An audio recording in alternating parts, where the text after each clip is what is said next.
آنسو ہمیں عطائے خدائے جلیل ہے، آنسو ہمیں عطائے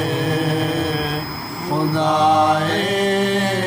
جلیل ہے، آنسو ہمارے واسطے حق کی سبیل ہے، آنسو حیات کی مکمل دلیل ہے، انسانیت کے حق میں نمایاں کفیل ہے، انسانیت کے حق میں نمایاں کفیل ہے، آنسو اگر نہیں ہے تو پتھر ہے آدمی، یعنی کہ جانور سے بھی بدتر ہے آدمی، یعنی کہ جانور سے بھی بدتر ہے آدمی، آنسو ہمیں عطائے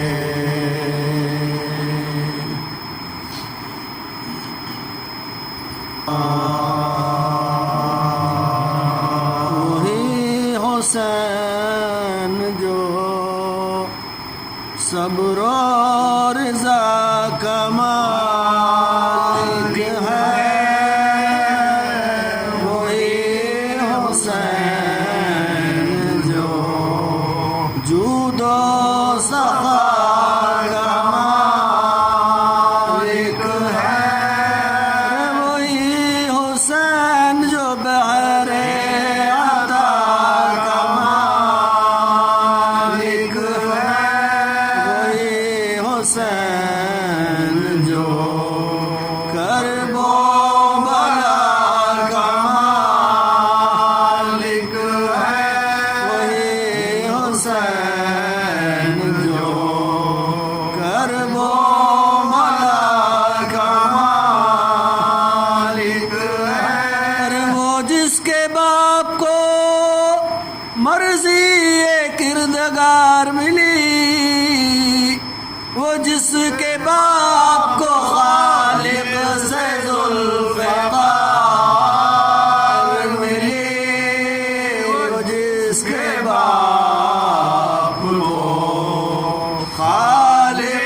سے ذوالفقار ملی، حسین جس کے چمن میں بہار ہے اب تک، حسین جس سے ستم شرم سار ہے اب تک، میں حسین کا کاشف خمار ہے اب تک، حسین ہی کا ہمیں انتظار ہے اب تک، حسین ہی کا ہمیں انتظار ہے اب تک، حسین وہ ہے جسے ساری کائنات ملے، حسین وہ ہے جو مر جائے تو حیات ملے، حسین وہ ہے جو مر جائے تو حیات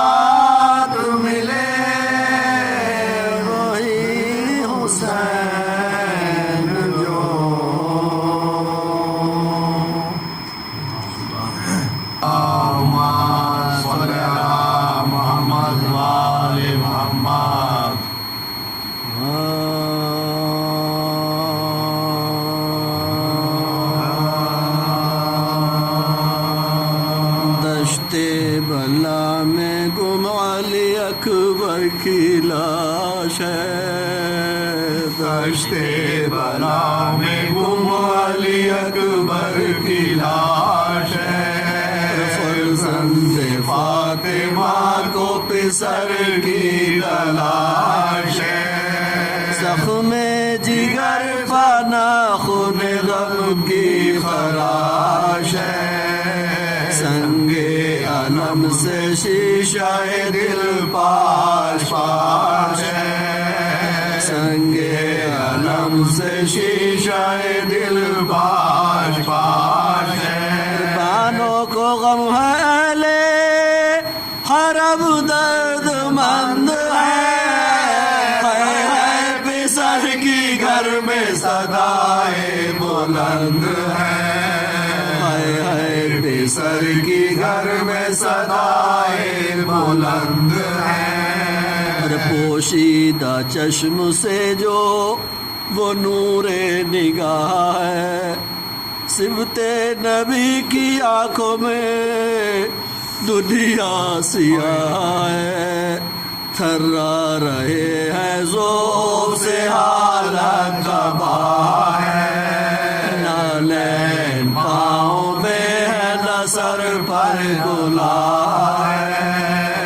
نالین پاؤں میں ہے نہ سر پر گلاب ہے زردی ہے روئے پاک پا زلفوں پا خاک ہے اور دامن تلک قبا کا گریبان جاگ ہے دامن تلک قبا کا گریبان جاگ ہے اللہ رے جوش ماتم فرزند گلزار غم سے سفید ہو گئی ریشے خضابدار اور بسلے کا خمیدہ ہے شاہ فلک وقار ہوئے پسر کے عالم میں ہے بے قرار ہوئے پسر کے عالم میں ہے بے قرار گھوڑے کی باغ ہاتھ سے ہر بار گرتی ہے سورج جوان بیٹے کی آنکھوں میں پھرتی ہے سورج جوان بیٹے کی آنکھوں میں پھرتی ہے اور چلاتے ہیں کہ باپ کے پیارے کدھر گئے اے نور چشم آنکھوں کے تارے کدھر گئے اے میری زندگی کے سہارے کدھر گئے پہنچا کے ہم کو گور کنارے کدھر گئے پہنچا کے ہم کو گور کنارے کدھر گئے اندھیر ہے جہاں نہ تمہیں پائے گا بیدار آواز دو گے تم تو چلائے گا بیدار بیٹا آواز دو گے تم تو چلائے گا بیدار آواز دو گے تم تو چلائے گا بیدار اے عرض کربلا میرا دل بھر کدھر گیا اے دشت نینوا بہے انور کدھر گیا مقتل سے ہم شبیہ پیامبر کدھر گیا اے نہر القمہ علی اکبر کدھر گیا اے نہر القمہ علی اکبر کدھر گیا نکلا ہوں میں شہید پسر کی تلاش اور بدلا مجھے میرے دور اقدا کی لاش کو بدلا مجھے میرے دور اقدا کی لاش کو اے فوج ظلم بانوں کے دل بھر کو کیا کیا اور بے کس کو تشنا کام کو بے پر کو کیا کیا اے ظالموں شبیہ پیغمبر کو کیا کیا ملتا نہیں پتا علی اکبر کو کیا کیا ملتا نہیں پتا علی اکبر کو کیا کیا رستہ تو دو بتا کہ بھٹکتا ہوں راہ میں کس نے گرا دیا میرے یوسف کو چاہ میں کس نے گرا دیا میرے یوسف کو چاہ میں تم نے بلا کے گھر سے نہ میرا ادب کیا میں ماں پا بے وطن پا ستم بے سبب کیا میرے بھتیجے بانجو پر رحم کب کیا فرزند نوجوان کو بیمارا غضب کیا فرزند نوجوان کو بیمارا غضب کیا ارے اب دشمنی کرو نشہ بشرا کیسے پچھلے ہوئے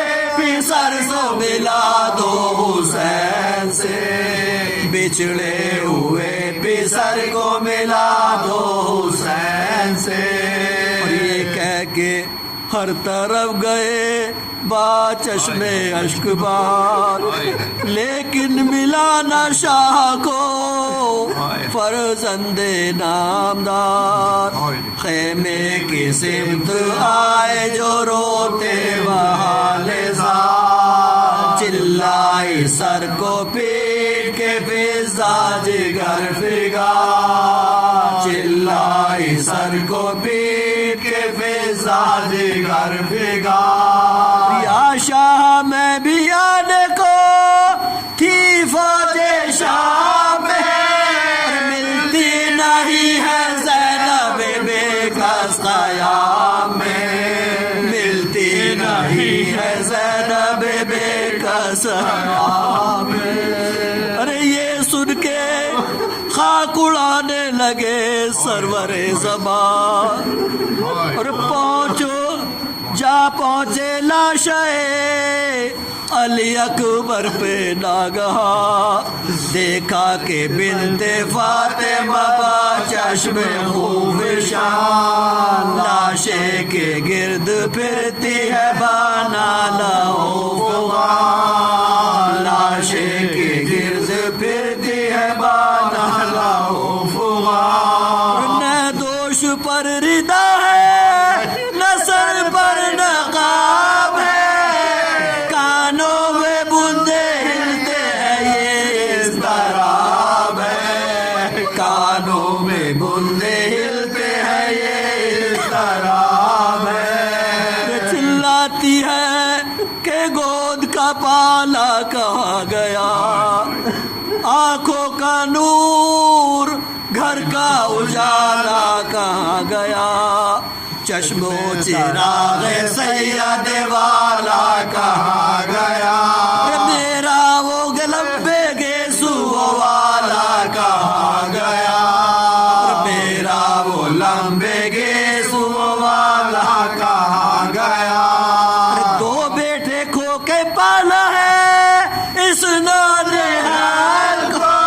اور برچھی سے کس نے قتل کیا ہے رے لال کو برچھی سے کس نے قتل کیا میرے لال کو اور زینب کا حال دیکھ کے روئے شہنا خواہر کے پاس آ کے کیا اس طرح کلام دل کو سنبھالو اب کے ہے صبر کا مقام زندہ ہے بے بہن ابھی شبیر تشنا کا زندہ ہے اے بہن ابھی شبیر تشنا کا تم جاؤ میں اٹھاتا ہوں اکبر کی لاش کو اور خیمے میں لے کے آتا ہوں اکبر کی لاش کو خیمے میں لے کے آتا ہوں اکبر کی لاش کو اور یہ سن خود کے خیمہ گہ میں گئی زینب چشم نام، پہنچے پسر کے پاس ادھر قبلہ امام، پشتے فرس پہ لاش کو رکھ کر بسد اعلیٰ، روتے ہوئے چلے طرف خیمہ حرم، روتے ہوئے چلے طرف خیمہ حرم، گردن میں باپ کے علی اکبر کا ہاتھ تھا، رہبر بھی جھکائے ہوئے سر کو ساتھا، رہبر بھی جھکائے ہوئے سر کو ساتھا، رشتے بلا میں گمالے۔ بالله العلي العظيم، أعوذ بالله السميع العليم من الشيطان الرجيم، بسم الله الرحمن الرحيم،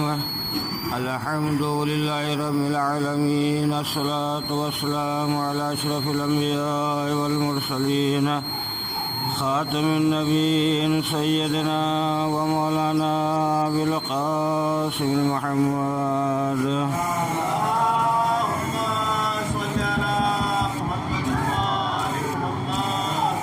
وآل الطيبين الطاهرين المعصومين المنتجبين، ولعنة الله على أعدائهم أجمعين من يومنا هذا إلى يوم الدين. أما بعد، فقد قال الله تعالى في كتابه المجيد وفرقان الحميد وقوله الحق. بسم الله الرحمن الرحيم. نزل الموازين القسط ليوم القيامة. صلوات پر محمد وآل محمد.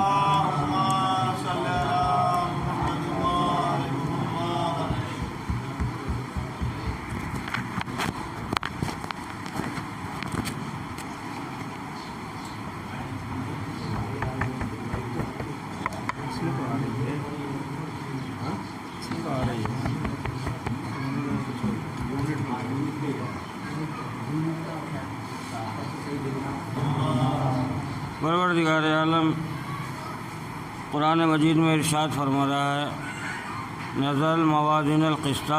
لیوم القیامہ، ہم قیامت کے دن عدل و انصاف کی ترازو قائم کریں گے۔ پروردگار عالم کا یہ واضح اعلان ہے کہ جب قیامت کا دن ہوگا تو ہم عدل و انصاف کی ترازو قائم کریں گے، اور اس کے بعد قرآن مجید جی نے آگے ارشاد فرمایا کہ فلا تظلموا نفسا شیئا، اور جب حساب کتاب کیا جائے گا تو چاہے وہ مرد ہوں یا عورتیں، بچے ہوں یا بزرگ، کسی طرح کا بھی کوئی ظلم نہیں کیا جائے گا۔ فلا تظلموا نفسا شیئا یعنی کسی طرح کا بھی ذرہ برابر بھی کوئی ظلم نہیں کیا جائے گا۔ وَكَفَى بِنَا حَاسِبِينَ، اور میں اکیلا ہی حساب کرنے کے لیے کافی ہوں۔ یہ پروردگار عالم ارشاد فرماتا ہے۔ اس کے بعد فرماتا ہے کہ دیکھو، جب ہم عدل انصاف کی ترازو قائم کریں گے اور اس میں اپنے بندوں کے حساب کتاب اعمال اس میں تولیں گے، تو چاہے وہ کسی طریقے سے ہو، اور حساب بھی ہم اکیلے ہی لیں گے۔ اس کے بعد ارشاد فرماتا ہے پروردگار، وَإِنْ كَانَ مِثْقَالَ حَبَّةٍ، کہ اگر کسی نے رائی کے دانے کے برابر بھی کوئی عمل انجام دیا ہوگا تو وہ بھی انصاف کی ترازو پر لائیں گے۔ وَإِنْ كَانَ مِثْقَالَ حَبَّةٍ مِنْ خَيْرٍ یرا، چاہے وہ اچھا ہو۔ تو عزیزان محترم، جو پروردگار عالم کا یہ اعلان ہے کہ اگر انسان رائی کے دانے کے برابر بھی کوئی اچھا عمل کرے تو پروردگار عالم اسے میزان پر لے کر آئے گا، لیکن میزان کے لیے شرط ہے عزیزان محترم، پروردگار روز محشر جو عدل و انصاف کی ترازو قائم کرے گا، اور اس قائم کرنے کے بعد دنیا کے نام اعمال جو انسانوں نے دنیا میں انجام دیے ہیں ان کے اعمال اس میں تولے جائیں گے، مگر وہ میزان کیسا ہوگا اور کس طریقے کا ہوگا یہ علماء نے بہت مفصلین طریقے سے بتایا ہے۔ بہرحال اور یہ جب میزان ہوگا اس میں نزل موازن القسط یوم القیامہ، کہ ہم قیامت کے دن عدل و انصاف کی ترازو قائم کریں گے۔ ترازو بھی کیسا ہوگا؟ اس لیے یہ کسی اور کا قول نہیں ہے، پروردگار عالم کا قول ہے۔ آج جب پروردگار عالم وہاں عدل و انصاف کی ترازو قائم کرے گا تو یہ جتنے نہ وہاں پر تملق نوازی ہوگی، نہ وہاں جھوٹ کا شائبہ پایا جائے گا، اور جہاں پر سچ ہی سچ ہوگا، نہ جس کی لاٹھی اس کی بھینس کا نعرہ ہوگا، نہ یہ چمچہ گیری چلے گی، یعنی کسی طرح کا بھی کوئی چاپلوسی والی بات نہیں چلے گی۔ اسے نہیں جب نہیں چلے گی اس کے بعد کہا پروردگار نے کہ دیکھو مرد ہوں یا عورتیں، ہم میزان پر اپنے اس کے اعمال لے کے آئیں گے، نہ وہاں دفتر ہوگا کسی طریقے کا، نہ کسی طریقے سے کوئی ہوگا، نہ کوئی کی قلت ہوگی کسی طریقے سے، لیکن اس لیے کہ مولا کائنات کی عدالت اس لیے کہ وہاں پر اس لیے کیوں ہوگا، اس کی وجہ یہ ہے کہ عدالت کا پیرا ہوگا، عدالت کا پیرا ہوگا اور عدل و انصاف کا پرچم لہراتا ہوگا۔ مولا محمد و آل محمد کی حکومت ہوگی، مولا کائنات کی نگرانی ہوگی، اس میں تمام دنیا لوگوں کے اعمال تولے جائیں گے، اور جب وہ تولے جائیں گے تو تولنے کی ترازو کا مسئلہ بھی ہے، اس میں علامہ اجلی وغیرہ نے اس میں بڑا مفصل طریقے سے بہرحال لکھا ہے۔ تو جب اس میں اعمال تولے جائیں گے، تولنے کے بعد لیکن وہ اعمال کہ جس میں کسی طرح کی کوئی خوشامد پرستی نہیں، نہ کسی طریقے سے چمچہ گیری، نہ تملق نوازی، مگر اس لیے کہ یہ موازن القسط یہ بہت ہی مدلل دلیل ہے اللہ کی طرف سے، کہ دیکھو اللہ خود اعلان کر رہا ہے کہ ہم میزان پر ترازو پر انسانوں کے اعمال لے کر آئیں گے۔ تو عزیزان محترم، یہ جو پروردگار عالم فرما رہا ہے تو کسی یہ شاعر کی فکر نہیں ہے، بلکہ یہ علی کے پروردگار کا قول ہے کہ ہم انسانوں کے اعمال اس ترازو پر لے کر آئیں گے۔ ایک صلوات پڑھ دیے محمد و آل محمد پر۔ جب میزان پر پروردگار عالم لائے گئے اعمال کو انسان کے، لیکن اب ترازو کا مسئلہ آتا ہے کہ ترازو 3 بدیوں والی ہوگی ہے، 4 بدیوں والی ہوگی ہے۔ بڑے مفصل علامہ مجلس وغیرہ نے لکھا ہے، اور انہوں نے یہاں تک لکھا کہ مجھے اس سے بحث نہیں کہ 3 بدیوں والی ہو یا 4 والی ہو، مگر یہ ہے کہ جتنے بھی دنیا میں انسان ہیں ان کے اعمال تولے جائیں گے، اور اس کے بعد پروردگار عالم فیصلہ کرے گا کہ یہ انسان جنتی ہے یا جہنمی ہے۔ اس کے بعد فیصلہ کرنے کے بعد اس کو جنت میں بھیج دے گا یا جہنم میں بھیج دے گا پروردگار عالم۔ لیکن عزیزان محترم، یہ دنیا کا دستور ہے اور طریقہ بھی ہے، اس لیے کہ آج دیکھیے ہر اس میں میزان کا مسئلہ جو ہے وہ ہر طرح کی ترازو ہوتی ہے، کہیں سونا تولنے کی ترازو ہوتی ہے، کہیں گنے وغیرہ گیہوں وغیرہ تولنے کی ترازو ہوتی ہے، لیکن ترازو کے اصل میں اب آج کل آپ نے دیکھے، ہم سے زیادہ بھی تجربہ ہے آپ لوگوں کو، کہ جگہ جگہ پر دھرم کانٹے کھلے ہوئے ہیں، جگہ جگہ پر دھرم کانٹے ہیں، لیکن عزیزان محترم آج معاشرے میں کانٹے تو باقی ہیں لیکن دھرم لاپتہ ہے۔ دھرم لاپتہ ہے اس لیے کہ کانٹے دھرم کاٹ لیں گے، لیکن اصلی دھرم کاٹا تو روز محشر قائم کرے گا پروردگار عالم۔ اصلی روز محشر اس وقت ہوگا جب انسان کے اعمال تولے جائیں گے، اور تولنے کے بعد پروردگار فیصلہ کرے گا کہ دیکھو اب ہے یہ۔ لیکن عزیزان محترم، یہ تمام چیزیں فیصلہ کرنے کے بعد اب یہ جب پروردگار عالم روز محشر اس کے بعد کہتا ہے کفا بنا حاسبین، کہ میں بہت جلد حساب کر دوں گا۔ اے پروردگار عالم، تم اتنا دنیا و عالمین کا پالنے والا کہ تو کیسے اس طریقے سے حساب کر سکتا ہے؟ تو اللہ کی آواز آئے گی، اے دنیا والو، ہم نے ایک پرچہ نہیں رکھا بلکہ ہم نے 2 پرچے رکھے ہیں۔ ایک پرچہ اصول دین ہے اور ایک فروع دین ہے۔ فروع دین ہے ایک پرچہ جو ہے وہ ہم نے قبر میں رکھ دیا، اور ایک پرچے کا نام ہے جو محشر میں حساب کتاب لیا جائے گا، کہ قبر میں بھی سوال ہوں گے انسان سے، اور سوال کیے جائیں گے اس لیے، اور یہ عام طریقے سے بھی ہے کہ جب انسان سے سوال و کتاب کیا جاتا ہے قبر میں، اور جب قبر میں کیا جاتا ہے تمام سوالات کیے جاتے ہیں، اور اس کے بعد تلقین بھی پڑھی جاتی ہے، لیکن اعتراض کرنے والے وہاں پر اعتراض بھی کر دیتے ہیں کہ صاحب یہ مرنے والا تو مر گیا، لیکن اب دعائے تلقین کیا سمجھے کہ یہ جنت حق ہے، نار حق ہے، تمام چیز ہے کہ اسماء فہم کہ سن اور سمجھ، کہ صاحب یہ کہ سمجھے کہ عربی کیا ہے، اس کا مطلب کیا ہے۔ تو علماء نے یہاں پر لکھا کہ جب ہم نے کہا، ہم سے ہمارے دوست نے جب یہ بات کہی کہ صاحب یہ تو عربی میں ہے، یہ مردہ کیا سمجھے، تو ہم نے جواب یہ دیا کہ یہ بیوقوفی آپ کے یہاں بھی ہوتی ہے، کہ یہ بیوقوفی آپ کے یہاں بھی ہوتی ہے، کہ ہمارے یہاں کیا بیوقوفی ہوتی ہے، کہ اس لیے بیوقوفی ہوتی ہے کہ جو آپ کے یہاں ایک بچہ پیدا ہوا تھا، کہ آپ کا جو بچہ پیدا ہوا ہے کہ ہاں ہوا تو ہے کہ اس میں ایک کان میں اذان اور ایک کان میں اقامت کہی گئی ہے، اللہ اکبر کہا گیا، پھر لا الہ الا اللہ کہا گیا، تو وہ کیا جانے کہ عربی میں کہ اللہ اکبر کا مطلب کیا ہے، لا الہ الا اللہ کا مطلب کیا ہے، اس کو کیا سمجھ میں ہے، اس کی کوئی سمجھ میں آ رہا ہے کہ صاحب وہ تو وہاں سے آیا ہے، سرکاری زبان جانتا ہے، وہ وہاں سے آیا سرکاری زبان جانتا ہے، یعنی اگر بچہ پیدا ہو جائے تو وہاں سے آیا سرکاری زبان جانتا ہے، اگر علی خانہ کعبہ میں پیدا ہو جائیں اور قرآن مجید کی تلاوت کرنے لگے تو اعتراض کیوں کرتے ہو؟ صلوات پڑھ دیں محمد و آل محمد پر۔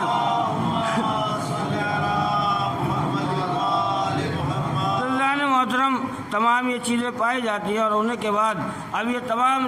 اس کے بعد اب یہ 3 ترازو والا، اس کے بعد جب میدان محشر ہوگا اور محشر ہونے کے بعد تمام اعمال دنیا والوں کے آئیں گے تو اللہ جبرائیل سے کہے گا پروردگار ذرا ان کے، اس لیے کہ ہر چیز یہ اب میزان جو ہے، اس میزان کی خاصیت کیا ہوگی، یعنی یہ دنیا کی جتنی بھی ترازو ہیں ان کا بتانا ہے کم، یعنی کیسا ہے، یعنی ان کا وزن کتنا مال ہے، لیکن جو محشر میں ترازو قائم کی ہوگی وہ وزن کے ساتھ ساتھ یہی بتائے گی کہ مال کیسا ہے۔ دنیا کی جتنی بھی ترازو ہیں کہ چاول ہے وہ وزن تو بتا دے گا کہ اتنا کلو ہے، چاول اتنا کلو ہے، گیہوں اتنا کلو ہے، مگر یہ نہیں بتا سکتی وہ ترازو کو کیسا ہے، لیکن جو میدان محشر میں ترازو قائم کی جائے گی وہ یہ بھی بتائے گی کہ وزن کتنا ہے اور مال کیسا ہے، یہ بھی بتائے گا، اس لیے کہ جب اللہ جبرائیل سے کہے گا پروردگار اے جبرائیل جا کے دیکھنا اس کی نمازیں کتنی ہیں، کہے گا 5 کوئنٹل، کہ 5 کوئنٹل نمازیں، کہ خلوص کتنا ہے کہ ندارت، کہ خلوص کچھ نہیں ہے، کہ اچھا کہ روزے اور نماز کا ثواب، کہ جب کچھ نہیں ہے کہ اسے ایک طرف کو پھینک دو، ہمیں نہیں چاہیے ایسی نماز اور ایسی عبادتیں، اس لیے کہ پروردگار عالم یہ نہیں دیکھا کہ تو نمازیں کتنی ہیں، بلکہ یہ بھی دیکھا کہ نمازیں کیسی ہیں، یہ کیسی ہیں، کہ جناب سیدہ سے محبت ہے بھی یا نہیں ہے، جناب مولا کائنات سے خلوص کے ساتھ پڑھی ہے بھی یا نہیں ہے، اگر تمام عبادتیں جناب فاطمہ زہرا اور آل محمد سے محبت رکھنے کے بعد ادا کی گئی ہیں تو پروردگار عالم فوراً سمجھ جائے گا دیکھو مال وزن کے ساتھ ساتھ کیسا ہے، ترازو بتا رہی ہے، تو اس کو قابل قبولیت کے درجے پر پہنچا دیا جائے گا۔ صلوات پڑھ دیں محمد و آل محمد پر۔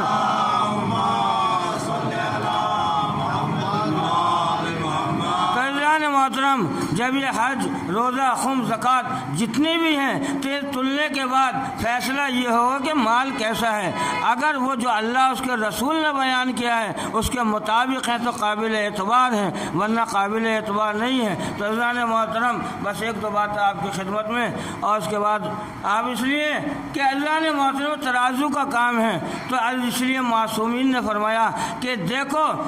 اس لیے کہ دعائے ندوہ، اور اس میں ایک مجلس میں نے بیان بھی کیا تھا، دعائے ندوہ جمعے کو بھی پڑھی جاتی ہے، اور جب جمعے کو پڑھی جاتی ہے عید وغیرہ کو پڑھا جاتا ہے، اس میں خود مولا کائنات کے لیے ارشاد فرمایا السلام علیکم یا اعمال المیزان، اے اعمال کے تولے جانے والی میزان تجھ کو ہمارا سلام، تجھ کو ہمارا سلام۔ اب میزان کا جو میزان ہے یعنی مولا کائنات، تو اب مولا کائنات کا مزاج کیا ہے، انسان یہ بھی تو پہچانے کہ علی کا مزاج کیا ہے، علی کی جو عادت کیا ہے، جب اس بات کا معلوم ہوگا تو جبھی تو انسان کا جو عمل انجام دے رہا ہے تو وہی تو قبولیت کے درجے پر پہنچے گا۔ اس لیے کہ جب مولا کائنات جب یہ اعمال کے میزان کے اعمال ہیں، تولے جانے والی ترازو ہیں، تو اب اس میں محبت بھی دیکھی جائے گی، الفت بھی دیکھی جائے گی کہ کیسا مال ہے اور کیسا نہیں ہے۔ تو عزیزان محترم اس لیے کہ بس 1-2 باتیں آج مولا کائنات کی سیرت میں جب میزان کو دیکھا گیا، اور دیکھنے کے بعد یہ بھی اس لیے کہ مولا کی عدالت کا مزاج بھی دیکھنا چاہیے کہ مولا اس لیے مولا نے فرمایا اب یہ بہت ہی چیز ہے کہ دیکھو اگر ہماری بارگاہ میں آنا ہے تو کسی کا حق لے کر نہیں آنا، اس لیے کہ ہماری ترازو پر تولے جاؤ گے تم کہ اگر بھائی بھائی کا حق لے کر نہ آئے، بہن بھائی کا حق لے کر نہ آئے، بھائی بہن کا حق لے کر نہ آئے، ساس بہو کا حق لے کر نہ آئے، بہو ساس کا حق لے کر نہ آئے، اور باپ بیٹے کا حق لے کر نہ آئے ہماری بارگاہ میں، بیٹا باپ کا حق ہماری بارگاہ میں نہ لے کر آئے، اس لیے کہ میزان ہے علی مولا کائنات، اس لیے کہ بہت ہی چیزیں، اور یہ مشہور مطلب سنا ہوا واقعہ بھی ہے، 2 چمچے مولا کائنات کی جب خدمت میں آئے اور آنے 2 چمچے طلحہ اور زبیر، دو تاریخ کے اندر دیکھ کے چمچے قرار دیا گیا انہیں، چاپلوسی کرنے والے، اور یہ آنے کے بعد مولا کائنات کی خدمت میں آئے اور آنے کے بعد مولا کائنات بیت المال کا حساب لگا رہے تھے، اور جب بیت المال کا حساب لگا رہے تھے دونوں آگے چلو کہیں نہ کہیں کی تو گورنری ہمیں دے ہی دیں گے، کہیں نہ کہیں تو ہمیں کوئی نہ کوئی شعبہ مل جائے گا، اور کہیں کچھ نوکری وغیرہ پیسہ ملے گا، کہیں نہ کہیں چلو چلتے ہیں مولا کائنات کے پاس۔ اور جب مولا کائنات کے پاس پہنچے تو بیت المال کے جو تیل تھا اس سے آپ حساب لگا رہے تھے، جیسے ہی مولا کی خدمت میں پہنچے اور پہنچنے کے بعد مولا نے حساب لگایا اور چراغ کو بجھا دیا، چراغ کو بجھا دیا تو فوراً چلاک بہت تھے، چلاکی کے ساتھ ساتھ مکار بھی بہت تھے، اب یہ دونوں اصل جان محترم اب یہ بہت ہوشیار تھے، فوراً سمجھ گئے کہ اس میں کوئی نہ کوئی علی کا راز ہے، کوئی نہ کوئی راز ہے، تو ایک مرتبہ فوراً اس سے پہلے کہ وہ گورنری مانگتے فوراً کہا کہ یہ بتائیے کہ مولا آپ نے یہ تیل کے چراغ کیوں بجھا دیا؟ کہا میں نے چراغ اس لیے بجھایا ہے کہ تمہاری اور میری جو بات ہے وہ پرائیویٹ طریقے سے ہے، لیکن یہ چراغ جو ہے وہ بیت المال کے مال سے ہے، بیت المال سے ہے یہ، اس لیے کہ یہ بیت المال کا تیل میں اپنی پرائیویٹ گفتگو میں استعمال نہیں کرنا چاہتا، میں نے اس لیے تو ایک دم سمجھ گئے کہ جب یہ تیل کا یہ قطرہ نہیں جلا سکتے تو یہ ہمیں گورنری کہاں کی دیں گے، کہاں کی دیں گے۔ اس کے بعد عزیزان محترم یہ ہے مولا کائنات کی عدالت کا مزاج ہے یہ مولا کائنات کی عدالت کا مزاج ہے، لیکن تاریخ نے یہ بھی بیان کرا کہ جب مولا کائنات کسی جنگ سے واپس آ رہے تھے تو ایک سائل نے آ کر سوال کیا تھا، ایک بھوکے نے سوال کیا تھا کہ مولا میں بہت بھوکا ہوں، تو ایک مرتبہ قمبر کو آواز دی، قمبر یہاں آؤ، کہا کہ یہ بھوکا ہے اسے روٹی دے دو، کہ مولا روٹی تو صندوق میں ہے، کہ صندوق سمیت دے دو، کہ صندوق تو اونٹ پر ہے، کہ اونٹ سمیت دے دو، کہ اونٹ تو قطاروں میں ہے، کہ قطاروں سمیت دے دو، تو فوراً جناب قمبر نے لگام کو چھوڑ دیا، چھوڑنے کے بعد برابر والے نے کہا قمبر یہ کیا کر رہے ہو، کہ ایسا نہ ہو کہ مولا کہہ دے کہ مہار سمیت دے دو اور مجھے بھی جانا پڑ جائے۔ تو عزیزان محترم یہ ہے مولا کائنات کی عدالت، یہ ہے مولا کائنات کی عدالت، اگر حقدار ہوتا ہے تو اونٹوں کی قطار دے دیا کرتا ہے، اور اگر حقدار نہیں ہوتا تو ایک قطرہ تیل بھی استعمال نہیں کرتا۔ صلوات پڑھ دے محمد و آل محمد پر۔ یہ ہے مولا کائنات کا مزاج۔ اب میں اس لیے کہ میں نے قرآن مجید کی ایک آیت بیان کی تھی ابھی کہ ان اللہ اشتری من المؤمنین، کہ اللہ نے مومنین کی جان اور مال کو خرید لیا ہے، لیکن مال کیسا ہونا چاہیے، جان کیسی ہونی چاہیے؟ جب مولا کائنات عادل ہے، ترازو ہے، جو ترازو ہے، جو ترازو پر مال کیسا آنا چاہیے، جس لیے کہ وہ کیفیت بتائیں گے، خالی وزن نہیں بتائیں گے، یہ بھی تو بتائیں گے مال کہیں نمبر 2 کا تو نہیں ہے، تم لے کر کیوں آئے تھے؟ جو ہم نے پہلی نصیحتیں کی تھی تو حقدار کو دیا کیوں نہیں تھا، حقدار کو دیا کیوں نہیں تھا؟ اگر نہیں ملا تھا تو جستجو تلاش کرتے تمام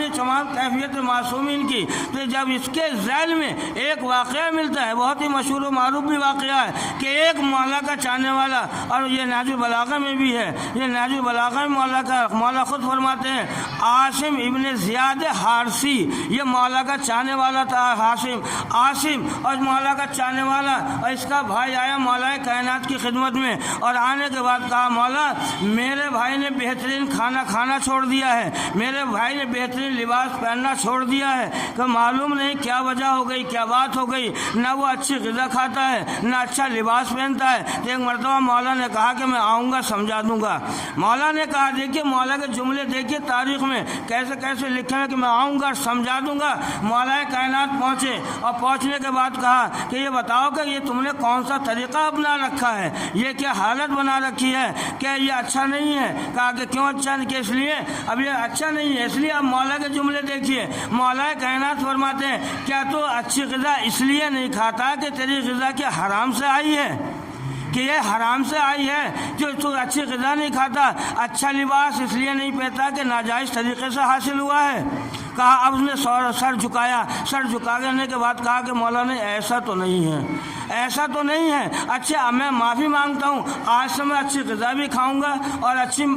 لباس بھی پہنوں گا، لیکن زان محترم اصحاب آئمہ اصحاب رسول اللہ سارے کے سارے شاگرد تھے، استاد ایک نہیں تھا، سارے کے سارے شاگرد تھے۔ اب شاگرد کو حق یہ ہوتا ہے کہ اپنے استاد سے سوال کرے، حق یہ ہوتا ہے۔ فوراً اصل چاہنے والے نے اپنی نگاہ کو نیچے جھکایا اور نیچے جھکانے کہتا پھر مولا آپ کا لباس، آپ کی غذا۔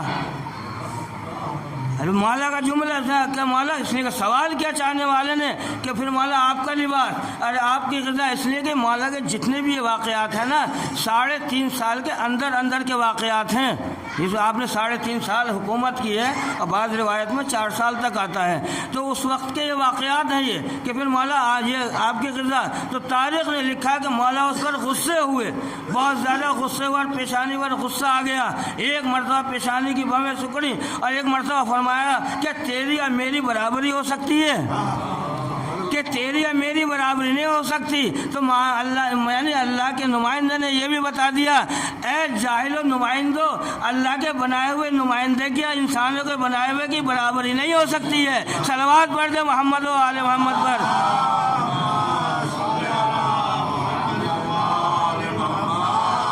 اس لیے کہ موقع و محل ہے اصلاح کو، اس لیے بہت وقت و موقع محل ایسا آتا ہے انسان لباس اچھا پہننے کے بجائے کبھی بوسیدہ لباس بھی پہنتا ہے، ضرورت ہوتی ہے، مصلحت و وقت کے حساب سے پہنتا بھی ہے، لیکن جب اللہ نے اسے نعمتوں سے نوازا ہے تو اسے استعمال کرنا چاہیے۔ جیسا اچھے لباس کے لیے شرط ہے نماز کے لیے کہ اگر تمہارے پاس بہترین لباس ہے اچھا ہے تو نماز پڑھیے، اور نماز پڑھنے کو اس میں خوشبو بھی استعمال کیجیے۔ خوشبو کے لیے تاکید ہے اس لیے کہ یہ چیز نہیں ہوتی اگر اچھے لباس کی شرط ہو، اس لیے کہ محمد و آل محمد اپنے چاہنے والوں کو غربت کی حالت میں نہیں دیکھنا چاہتے،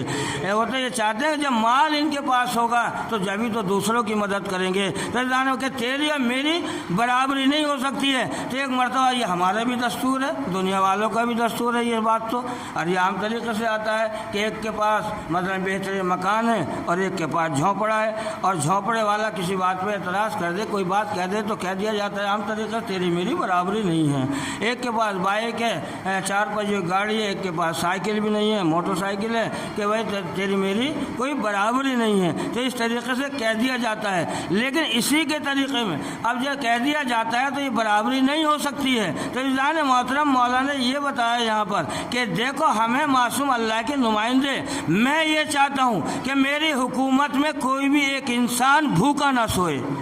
اس لیے کہ میں اللہ سے اتنا ڈرتا ہوں کہ اگر ایک چونٹی نے بھی روز محشر فریاد کر دی کہ میں علی کی حکومت میں بھوکی تھی تو میں اللہ کو کیسے جواب دوں گا۔ صلوات پڑھ دے محمد و آل محمد پر۔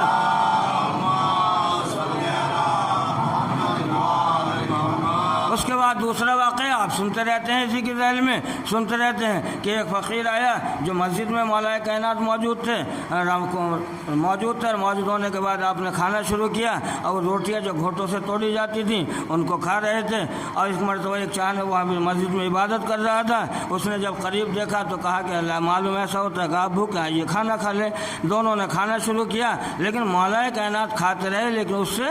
روٹی نہیں ٹوٹی۔ کہا کہ اگر تجھے یہ غذا اچھی نہیں لگ رہی ہے، اگر یہ غذا اچھی نہیں لگ رہی ہے تو جا فلاں محلے میں جا، فلاں جگہ پر جا، وہاں دسترخوان چل رہا ہے، وہاں پر اچھی غذا مل جائے گی، اچھی غذا مل جائے گی۔ اب یہ گیا، جانے کے بعد وہ پورا واقعہ آپ کے ذہن میں کہ جا چلا جا۔ اب یہ پہنچنے کے بعد وہاں فوراً بٹھا لیا گیا کہ آئیے تشریف لائیں۔ امام حسن نے بٹھایا، بٹھانے کے بعد بہترین غذا کھلائے، مگر اس کی وہی کہ ایک کھاتا تھا اور ایک رکھتا تھا۔ امام حسن نے دیکھنے کے بعد کہا کہ بھائی اگر تیرے ساتھ کوئی عیالدار ہے، تیرے ساتھ اگر کوئی بھوکا ہے، تیری اولاد ہے یا کوئی ایسا انسان ہے تو اس کو یہیں پر لے گا، اس کی ضرورت نہیں ہے۔ یہاں تو صبح سے شام تک دسترخوان چلتا ہی رہتا ہے، یہ تو عام ہے۔ تو آل محمد نے دونوں زندگیاں سامنے لا کر پیش کر دی چاہنے والوں کے، اے ہمارے چاہنے والوں، اگر غربت کی حالت میں تو احساس کمتری نہ کرنا، اور اگر تمہیں اللہ نواز دے تو نعمتوں میں کنجوسی نہ کرنا۔ صلوات پڑھ دے محمد و آل محمد پر۔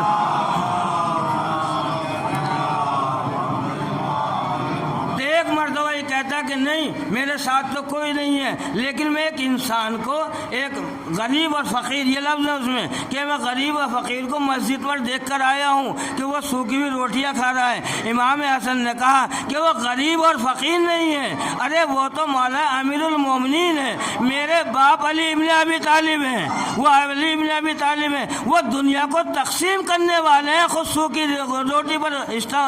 زندگی کو بسر کرنے والے ہیں، اس لیے کہ دوسروں کو لباس دیتے ہیں، دوسروں کو پہناتے ہیں، دوسروں کو اچھی غذا کھلاتے ہیں۔ امامت یہ اس لیے اللہ نے بھیجے ہی ایسے نمائندے ہیں جن کی طبیعت و طینت میں ہر ایک بات کو پرکھ کر بھیجا کہ یہ میرے وہ نمائندے ہیں جو ذرہ برابر بھی کہیں گناہ کا شائبہ نہیں پایا جائے گا۔ صلوات پڑھتے محمد و آل محمد پر۔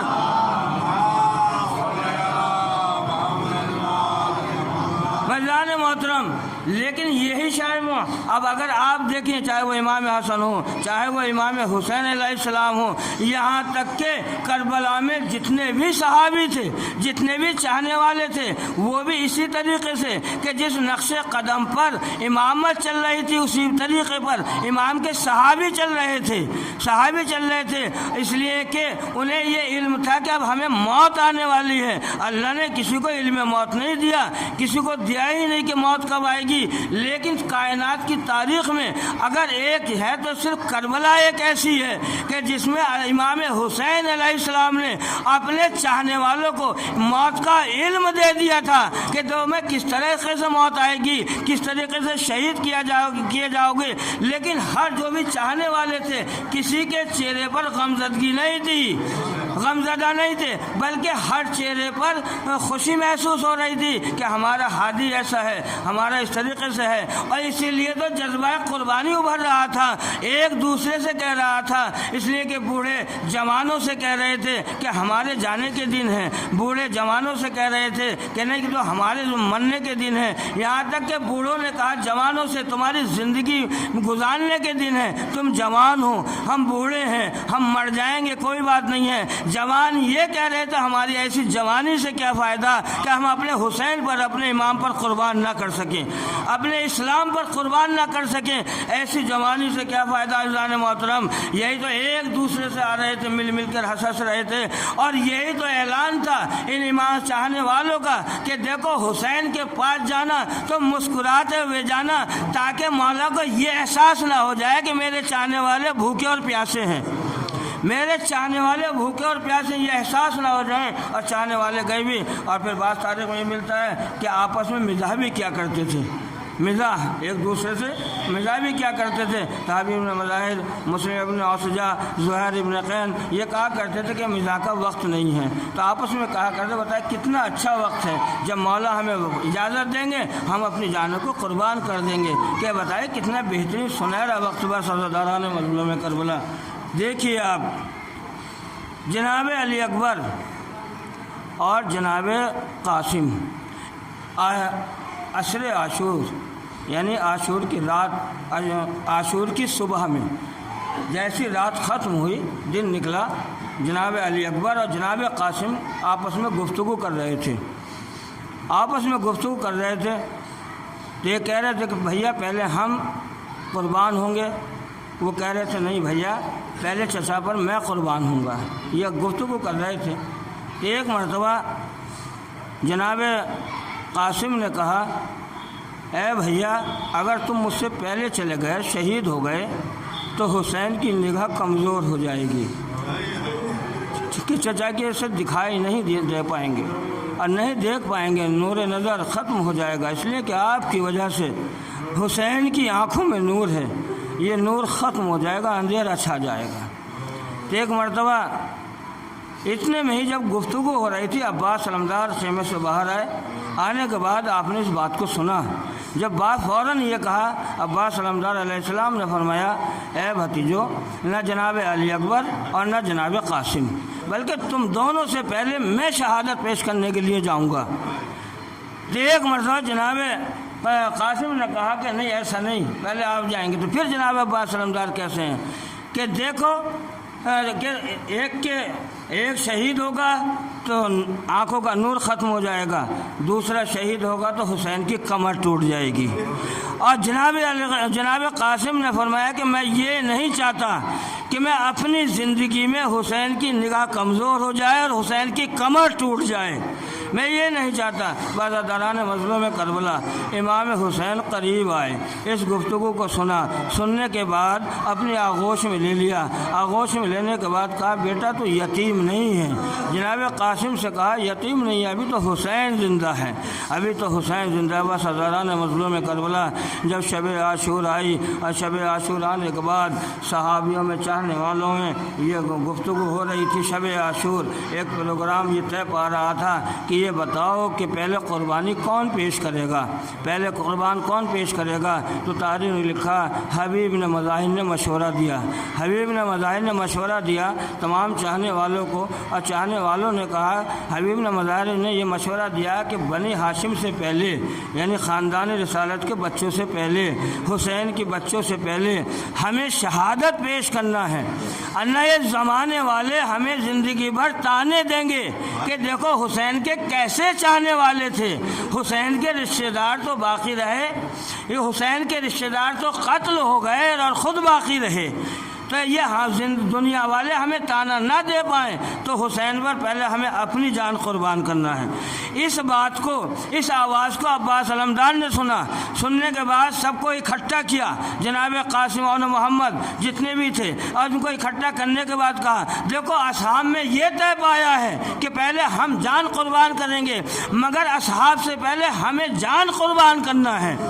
تاکہ دنیا والے یہ نہیں کہیں کہ پہلے صحابہ کو بھیج دیا اس کے بعد اپنے آپ آئے۔ ہمیں کوئی داران مظلوم کربلا بعض مقاتل میں یہی ملتا ہے کہ سب سے پہلے اب امام حسین علیہ السلام کے لیے ملتا ہے، جہاں امام حسین علیہ السلام نے یہ سوچا کہ میں کس کو بھیجوں پہلے، یہ جب بھیجا تو تاریخ نے لکھا، بعض مقاتل نے یہ لکھا کہ سب سے پہلے امام حسین علیہ السلام نے جناب علی اکبر سے کہا بیٹا تم جاؤ، جنگ کرنے کے لیے تم جاؤ، اس لیے کہ صورت، سیرت، کردار، چال چلن وہی تھے نا جو پیغمبر اسلام میں تھے، وہی تھے نا، تمام چیزیں وہی تھیں جو پیغمبر اسلام کی تھیں۔ تو امام حسین علیہ السلام بھی جب کہ یہی تو فرمایا تھا امام حسین علیہ السلام نے کہ جب مجھے اپنے نانا رسول اللہ کی زیارت کرنا ہوتی تھی تو میں اکبر کو دیکھ لیا کرتا تھا، لیکن عزاداران مظلوم کربلا ایک بات یاد آئی ہے، تو سنیے جب مدینے میں جناب علی اکبر کے پاس امام حسین علیہ السلام کے دروازے پر کچھ لوگ آئے اور آنے کے بعد دق الباب کیا تو کہا کہ تم لوگ کیسے کیوں آئے ہو؟ کہ ہم نے سنا ہے کہ تمہارے گھر ایک شکل پیغمبر بھی ہے، ہم شکل پیغمبر بھی ہم نے سنا ہے مکہ مدینے والوں سے، ہم اس کی زیارت کرنا چاہتے ہیں۔ تو جیسے ہی زیارت کرنے کے لیے آئے امام حسین علیہ السلام نے جناب علی اکبر کی زیارت کرائی، اور زیارت کرانے کے بعد ایک چیخ بلند کی امام حسین علیہ السلام نے، اور چیخ بلند کی، گریہ کیا، اس لیے کہ واقعہ کربلا یاد آیا۔ لیکن جو دروازے پر آئے تھے جناب علی اکبر کی شکل و صورت دیکھنے کے لیے، انہوں نے کہا کہ ہاں جو رسول کی شکل و صورت تھی وہی حسین کے بیٹے کی ہے، مگر حسین اے امام وقت یہ بتائیے کہ اگر اس بیٹے کے ایک کانٹا لگ جائے تو برداشت کیسے کریں گے؟ یہ بتائیے۔ کہا کہ یہ برداشت کرنا بہت مشکل ہے، لیکن ہاں عزاداران مظلوم کربلا وہ حسین کہ جب 4 سال کے تھے پیغمبر اسلام کے زانو پر تشریف فرما تھے تو پیغمبر اسلام نے ایک سوال کیا، اے بیٹا حسین یہ بتاؤ کہ سب سے بڑی خوشی کون سی ہوتی ہے دنیا میں، انسان کو کون سی خوشی ہوتی ہے؟ تو ایک مرتبہ امام حسین نے فرمایا کہ نانا جان سب سے بڑی خوشی تو ہے وہ بیٹا جوان ہو، بیٹا جوان ہو تو انسان بہت خوش ہوتا ہے، بہت خوش ہوتا ہے جب اس کے پاس بیٹا کسی کے پاس جوان ہوتا ہے تو۔ کہا پھر اور اگر کسی کے پاس بیٹا نہ ہو، مر جائے اس کی زندگی میں، کہا پھر اس سے بڑی مصیبت نہیں ہے، کہا مر جائے تو اس سے بہتر مصیبت نہیں ہے۔ کہ بیٹا حسین سب سے بڑی خوشی یہ ہے، اور اگر اس کی زندگی میں اس کا بیٹا مر جائے تو کہا کہ اس سے بڑی مصیبت نہیں ہے۔ تو ایک مرتبہ امام حسین نے فرمایا، اے نانا جان یہ کیوں سوال کر رہے ہیں آپ کہ اگر بیٹا جوان ہو تو خوشی ہو اور اگر مر جائے تو برداشت کیسے کرے گا؟ یہ سوال نہیں کیجئے، بلکہ سوال یہ کیجئے کہ اے حسین تم شکر کیسے کرو گے، خدا کا شکر کیسے کرو گے؟ اے نانا جان یہ سوال کیجئے، مگر ہاں عزاداران مظلوم کربلا، جب اکبر چلے ہیں میدان کو پوری شہادت نہیں، جب اکبر چلے ہیں اور چلنے کے بعد حسین نے رخصت کر دیا، بیویوں نے بھی خیمے سے رخصت کر دیا، پردے گرتے رہے، علی اکبر رخصت ہو گئے۔ رخصت ہونے کے بعد اب جیسے جناب علی اکبر رخصت ہوئے، حسین پیچھے پیچھے جا رہے ہیں، حسین پیچھے پیچھے جا رہے ہیں، تو ایک مرتبہ علی اکبر نے آہٹ محسوس کی۔ آہٹ محسوس کرنے کے بعد پیچھے کو دیکھا تو 57 سال کا بوڑھا حسین آ رہے ہیں اور پیچھے پیچھے آ رہے ہیں۔ بابا جان آپ نے تو مجھے رخصت کر دیا تھا، کہا بیٹا کاش صاحب اولاد ہوتے تو معلوم ہوتا کہ اولاد کی محبت کیا ہوتی ہے۔ عزاداران مظلوم کربلا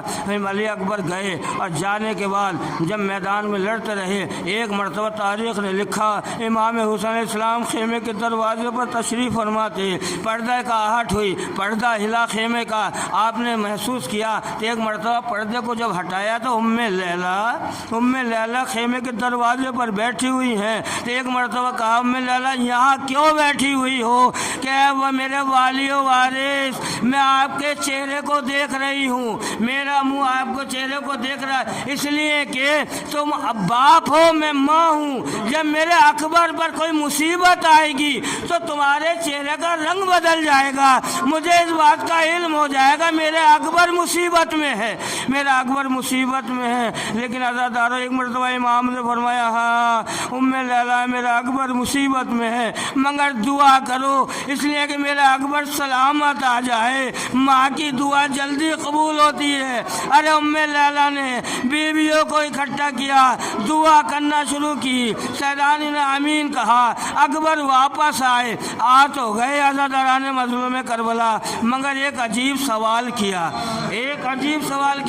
بابا پیاس بہت لگ رہی ہے، بابا پیاس۔ تاریخ نے لکھا، ریاض المصائب نے لکھا کہ جیسے ہی اکبر نے سوال کیا فوراً حسین نے چیخ بلند کی، مدینے کا رخ کیا، نانا کڑیل جوان نے سوال کیا ہے، پہلا سوال کیا ہے زندگی میں، ارے ایک کوزہ پانی بھی اپنے کڑیل جوان کو نہیں دے سکتا، ارے نانا حسین اتنا مجبور ہے۔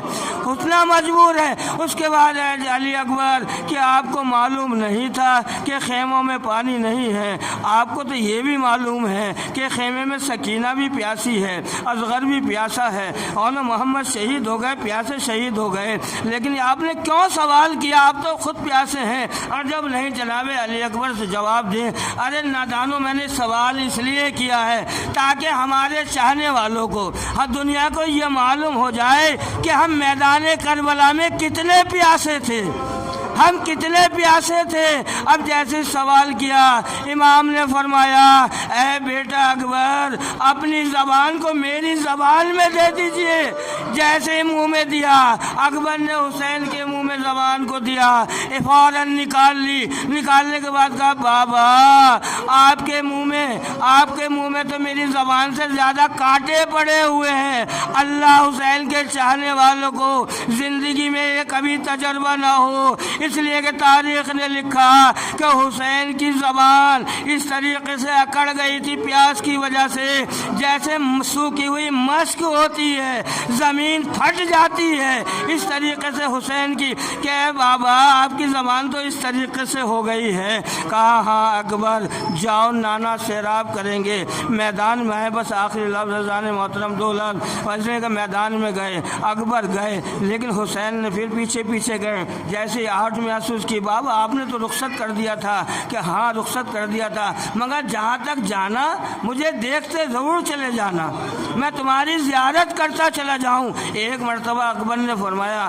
بابا میرے قریب آئیے، اب حسین قریب گئے، اکبر نے کان میں کچھ کہا حسین کے، اس منظر کو جناب زینب نے دیکھا کہ کان میں اکبر کچھ کہہ رہے ہیں، رخصت کر کر خیمے کے دروازے پر آئے، جناب زینب نے کہا بھیا یہ بتاؤ میرے اکبر نے تمہارے کان میں کیا کہا؟ کیا عزاداران مظلوم کربلا اکبر کا جملہ سنیے، امام حسین کیا فرماتے ہیں۔ عزاداران مظلوم کربلا، ایک مرتبہ تڑپ کر حسین نے کہا، اے بہن زینب، میرے اکبر نے کہا کہ میں تو شہید ہونے کے لیے جا رہا ہوں، میں تو مرنے کے لیے جا رہا ہوں، مگر میری شہادت کے بعد ان سیدانیوں کے پردے کا خیال رکھنا،